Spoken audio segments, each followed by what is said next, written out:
No IV, EMS to place an IMO. We would only want to flush it due to pain. Vital pressure 1,071. I remember bits and pieces of the ATV accident. I remember going over a bump and closing my eyes and hoping for the best. I don't really remember the helicopter ride. I just remember waking up in the hospital. I had a 4-inch gash on my forehead that was deep enough to where you could see my skull. And I broke my thumb. And I'm pretty banged up and bruised up. The most common thing that would kill my child or any child is trauma. From age 1 to 19, #1 killer. What happens in that first hour after a trauma is very important in determining how they're going to do in the long term, the quote golden hour. 15, he was restrained, no air grab was deployed. He has been complaining of bilateral chest pain, tender upon palp, as well as crossed arm and left hip pain, as well as back pain. Full extremity as well. One of the best things about UNC is we don't transfer anyone out. So we are the stop point for an injured kid.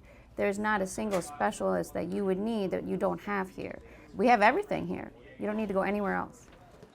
Our goal is to get the patients out of the emergency room to their final destination within an hour.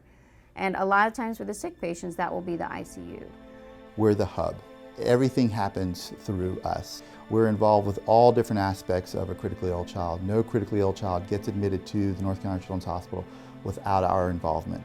It's my job to think of the whole patient underneath whatever's going on. There is not only a child there, but that's someone's daughter, that's someone's son, that's someone's grandson.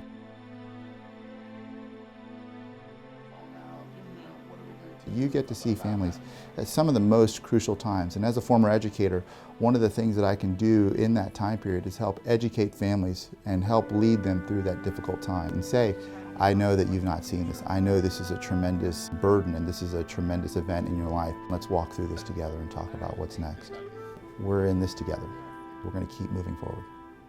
For the critically injured trauma patient, seeing minute-to-minute and hour-to-hour improvements is very encouraging, and that's something that the families can hold on to. It takes a whole ship of people to get the patient to a point where they can go home.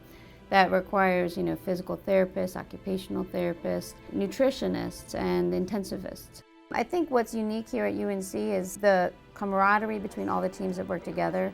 There's a great team spirit here. The facility is excellent and very equipped for managing traumas. Pediatrics brings people together. We have this innocent person who all of us are focused on healing them as quickly and as carefully as possible.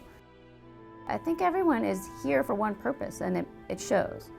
Not that you can care for sick kids, but you're actually every day trying to become better at what you're already doing a good job at.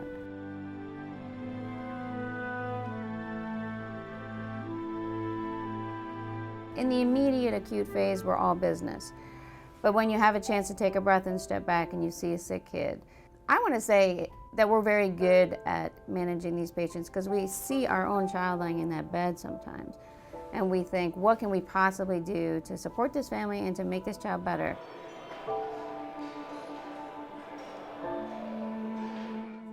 We are lucky, very, very lucky here in the state of North Carolina to have UNC Chapel Hill and their Children's Hospital.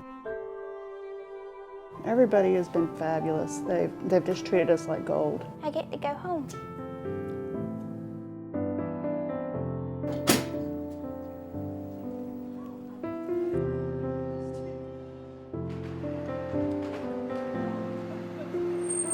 Thank you very much. Appreciate all you guys' help.